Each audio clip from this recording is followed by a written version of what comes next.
নমস্কার, high, hello, নমস্তে। আমি Antara Mondal. Welcome back to my channel. This is uncut Antara. কেমন আছো তোমরা সবাই?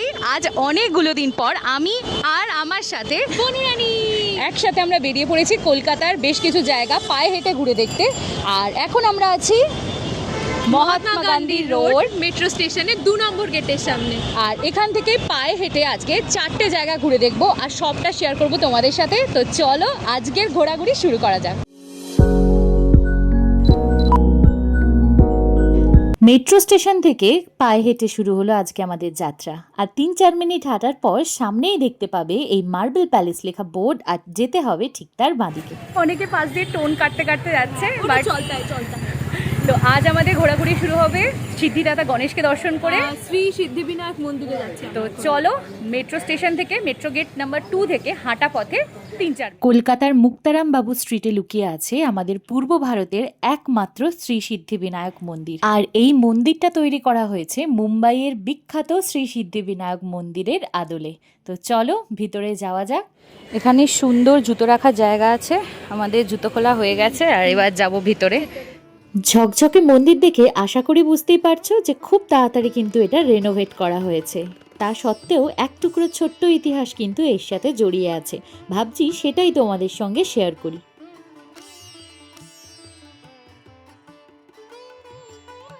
এই মন্দির হলো কলকাতার বিখ্যাত মল্লিক পরিবারের ঠাকুর দালান। মার্বেল প্যালেসের মল্লিকরাই বানিয়েছিলেন এই বিখ্যাত মন্দিরটি। পরবর্তীকালে আমাদের যে ইমামি গ্রুপ রয়েছে এটিকে টেক ওভার করে এখন বর্তমানে মন্দিরের রক্ষণাবেক্ষণের দায়িত্ব নিয়েছে।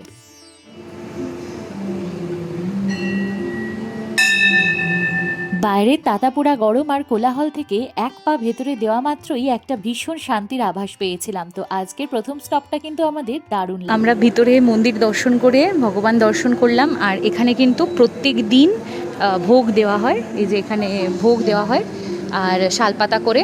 আমরা এখন নিতে পারলাম না, হ্যাঁ, তো যার জন্য ওই জন্য তো নিই। প্রত্যেক দিন কিন্তু যতক্ষণ মন্দির খোলা থাকে পুরোটা সময় এখানে ভোগ দেওয়া হয়। আর তোমরা ভোগ নিতে পারো। এখানে বাইরে দোকান আছে, আমি দেখিয়ে দেবো যাওয়ার সময়, যেখান থেকে ডালা কিনে তোমরা পুজো দিতে পারবে। আর তোমরা আমাদের মতো চাইলে এমনি এসে দর্শনও করতে পারবে, কোনো অসুবিধা তাতে নেই। ফটো ভিডিওতে কোনো এই হলো সেই ডালার দোকান। এখানে 51 টাকা থেকে শুরু করে তুমি যত পর্যন্ত চাও সেরকম ডালা ওনারা বানিয়ে দেবেন। আর এটা আছে মন্দিরের ঢোকার ঠিক বাঁদিকেই। আর এবার আমরা এখান থেকে বেরোবো, যাবো নেক্সট ডেস্টিনেশন। কোথায় যাচ্ছি দেখতে থাকো। সিদ্ধিবিনায়ক মন্দির থেকে বেরিয়ে বাঁ হাতে 1 মিনিট সোজা হাঁটলে বাঁদিকে পড়বে এই শ্বেত শুভ্র বিশাল বিল্ডিংটা। এই হলো আজকে আমাদের সেকেন্ড স্টপ, মার্বেল প্যালেস। এটা একটা প্রাইভেট মিউজিয়াম। এর ভিতরে রয়েছে রুবেন্স, রেনল্ডসের মতো নামজাদা শিল্পীদের অরিজিনাল পেন্টিং। আছে ভেনিসের ঝাড়বাতি, বেলজিয়ামের আয়না, ইউরোপিয়ান ভাস্কর্য। তবে আমাদের কপাল খারাপ, সেদিন ছিল মিউজিয়ামটা বন্ধ, ভেতরে চলছিল রেনোভেশনের কাজ। আমাদেরকে ভালো করে বলে দিই, সোম আর বৃহস্পতিবার এটা বন্ধ থাকে, বাকি সপ্তাহের প্রতিদিন খোলা থাকে। কিন্তু এই গেটের ভিতরে ফটো ভিডিও বন্ধ। তবে এর ভিতরে একটা ছোট্ট চিড়িয়াখানা মতো আছে, যেটা মার্বেল প্যালেস জু বলে। সেখানে গিয়ে তোমরা ফটো ভিডিও করতে পারবে।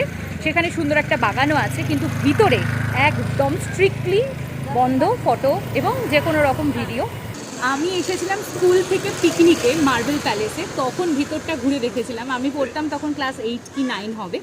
অসাধারণ সুন্দর সুন্দর কিছু মূর্তি আছে। আর ভিতরে 260 রকমের মার্বেল আছে, মার্বেল দিয়ে আর কি কাজ করা আছে, সেটা আমি সেই সময়ে শুনেছিলাম। আর কালারিং স্টোন, তারপর তোমার অনেক রকমের পাথর যেগুলো আমরা কখনোই বাইরে দেখতে পাই না, সেরকম অনেক কিছু আছে। তো এটা কিন্তু একটা খুব ভালো ঘোরার জায়গা। আর ওটা বিশাল বড়, প্রায় 1 ঘন্টা 40 মিনিট লাগবে তোমাদের ঘুরতে। তো আজকে আমরা এখানে ঘুরতে পারছি না, আমরা এবার চলে যাচ্ছি আমাদের নেক্সট ডেস্টিনেশন। মার্বেল প্যালেস থেকে বেরিয়ে মিনিট 5 হাঁটা পথেই চলে এলাম আজকের থার্ড স্টপ, জোড়াসাঁকো ঠাকুরবাড়ি। পেয়ে গেছি টিকিট 50 টাকা করে, দুজনের দুটো টিকিট, হ্যাঁ, পার হেড 50 টাকা। কিন্তু ভিতরে একটা জিনিসের যেটা জানলাম, যে স্টুডেন্ট যদি হও, তোমরা যদি আই কার্ড দেখাতে পারো তাহলে কিন্তু টিকিটে ছাড় আছে। ও স্টুডেন্ট, কিন্তু আমরা জানতাম না, তাহলে ওর আই কার্ডটা আনতাম, আমিও কারোর একটা আই কার্ড করে চলে আসতাম। তো যাই হোক, চলো এবার ভিতরটায় ঘোরা যাক। কত দিন ধরে আসবো। এর আগের বছর পুরো সব কিছু ঠিক করে কিন্তু কিছু একটা কারণে ভেস্তে গেছে। মানে এই ফার্স্ট টাইম এত বছরের জীবনে কলকাতাতে থেকে আমরা প্রথম ঠাকুর বাড়ি এসেছি। তো চলো ভিতরটা এবার সুন্দর করে ঘুরে দেখ। যে বাড়িতে জন্ম নিয়ে বাঙালি পেয়েছিল তার নোবেল, যে বাড়ির উঠোনে বসে লেখা হয়েছিল গীতাঞ্জলির মতো কাব্যগ্রন্থ, সেটাই হলো জোড়াসাঁকো ঠাকুরবাড়ি। 1784 সালে নীলমণি ঠাকুর বানিয়েছিলেন এই প্রাসাদ সমান বাড়িটি। আমি তো রবীন্দ্রনাথ ঠাকুরকে চিনেছি তার রচিত গান, কবিতা, গল্প, উপন্যাস, প্রবন্ধের মাধ্যমে। আর আজ যখন সেই বাড়িতে আমি পা দিলাম, যেখানে কেটেছে তার শৈশব থেকে যৌবন, এমনকি মৃত্যুর আগের দিন অবধি, এখনো ভাবলে আমার গায়ে কাঁটা দিচ্ছে। আর এই হলো সেই বিখ্যাত গোল বারান্দা। জোড়াসাঁকো বলতেই এই ছবিটাই কিন্তু সবার চোখের সামনে এখন ভেসে ওঠে। এককালে এই উপরের ঝুলন্ত বারান্দা থেকে নাটক দেখতেন মহিলারা। ভিতরে রবীন্দ্রসঙ্গীত চলছে, কিন্তু এখানে ভিডিও করা বারণ, হ্যাঁ। তাও অল্প করে যতটা যেটুকু পারা পারছি। হ্যাঁ, তো তোমরা যদি কেউ ক্যামেরা নিয়ে কোনো নাচ বা গানে শ্যুট করতে চাও তাহলে টিকিট আলাদা করে করাতে টিকিট হবে। করতে হবে, এই টিকিটটাতে হবে না। তো এখন আমরা উপরে যাব মিউজিয়ামটায়, যেটাতে একদমই ফোন সুইচ অফ করে যেতে হবে। আর ওইটা আমরা মেনটেন করবো। হ্যাঁ, অবশ্যই। ওটা শুধুমাত্র 25শে বৈশাখের দিন রেকর্ড করা যায়, আমি যতদূর জানি। সবাই আসতে পারে, ওপরে ফোন নিয়ে যেতে অ্যালাউ করে তখন। আর হচ্ছে এখন এই জায়গাটাতে খুব সুন্দর সুন্দর কয়েকটা ছবি তুলবো, দেন ওপরে যাবো রবীন্দ্র ভারতী মিউজিয়াম, কি নেই সেখানে!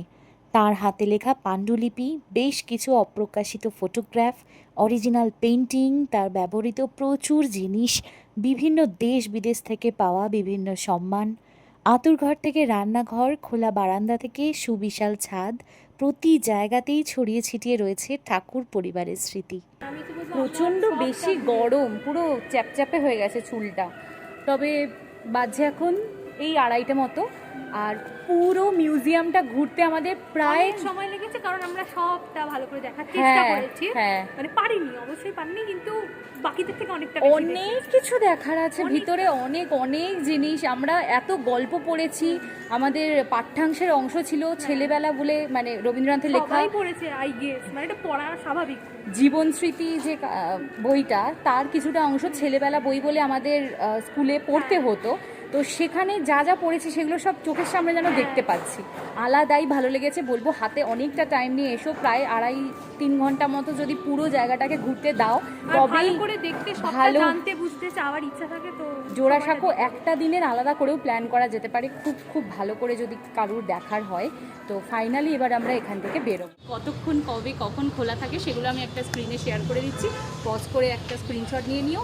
আর এখনও কিন্তু আমাদের ঘোরাঘুরি শেষ হয়নি, আমরা বেরিয়ে এখন এখানে কোনো একটা সুন্দর গলিতে যাব, যেখানে আরও কটা ছবি তুলবো। নর্থ কলকাতা এসেছি বলে কথা, তারপরে যাবো পেট পুজো করতে। প্রচণ্ড খিদে পেয়েছে, সকাল থেকে তো ঘোরাঘুরি করছি, কিন্তু পেটে এখনও কিছু পড়েনি। তো জোড়াসাঁকো ঠাকুরবাড়ি দেখার পর 5 মিনিট হেঁটে আমরা এখন যাচ্ছি আজাদ হিন্দ ধাবায়, সেখানেই করবো আজকে লাঞ্চ। 4টে বেজে গেল আমাদের এখানে আসতে, আর এখানের মেনুটা কিন্তু বেশ লম্বা চওড়া। আমাদের অর্ডার করা হয়ে গেছে, আর এখানে বসে আছি এখন। হ্যালো, চারিদিকে আয়নাই আয়না।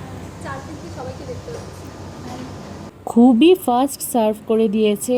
আজকে অর্ডার করেছি মশালা কুলচা, তার সাথে পালক পনির, ওপরে প্রচুর ক্রিম দিয়েছে, আর এই বাটার চিকেন, এটাতেও ক্রিম দিয়েছে। আমার তো হাঙরের মতো খিদে পাচ্ছে সারাদিন ঘুরে ঘুরে। খাওয়া দাওয়া করে বেরিয়ে পড়েছি। বাটার চিকেনটা সো ছিল, আর কিন্তু পালক পনিরটা দুর্দান্ত ছিল। তবে এখনও আমাদের ঘোরাঘুরি কিন্তু শেষ হয়নি, আর বাজে এখন ঘড়িতে 3:45 মতো। এই মিনিট 20 মতো অপেক্ষা করতে হবে, আর তারপরেই চলে যাব আজকে ঘোরাঘুরির লাস্ট ডেস্টিনেশনে। তো সেটা কোথায় জানার জন্য ভিডিওটা দেখতে থাকো। আর এখন একটু কোল্ড ড্রিঙ্কসে গলা ভেজাবো। জোড়াসাঁকো থেকে মাত্র 5 মিনিটের হাঁটা পথে আমরা চলে এসেছি কলকাতার মধ্যে একখণ্ড সাউথ ইন্ডিয়ায়।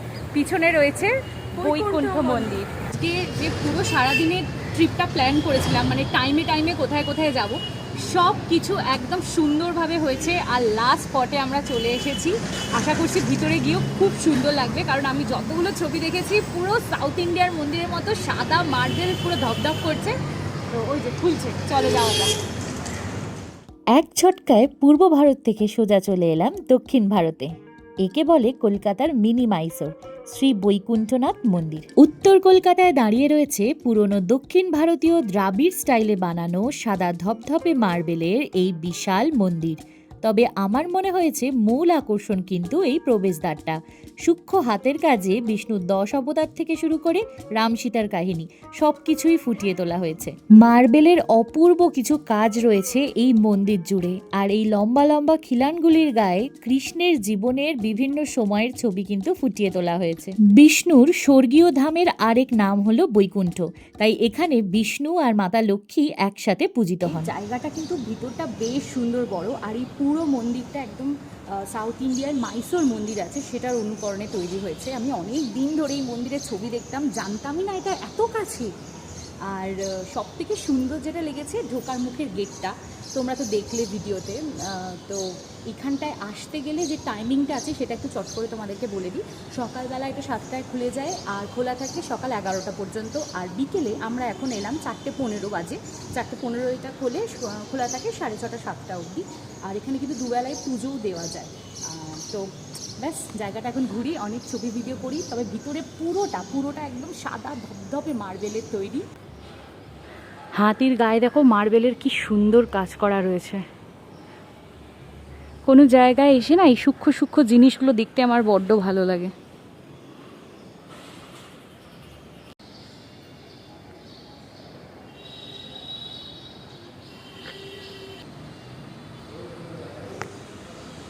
আজকের মতো আমাদের ঘোরাঘুরি শেষ, চলে এসেছি সবথেকে কাছের মেট্রো স্টেশন গিরিশ পার্কে। এখান থেকে মেট্রো ধরে সোজা বাড়ি। আর ভিডিওটা কেমন লাগলো অবশ্যই জানাবে।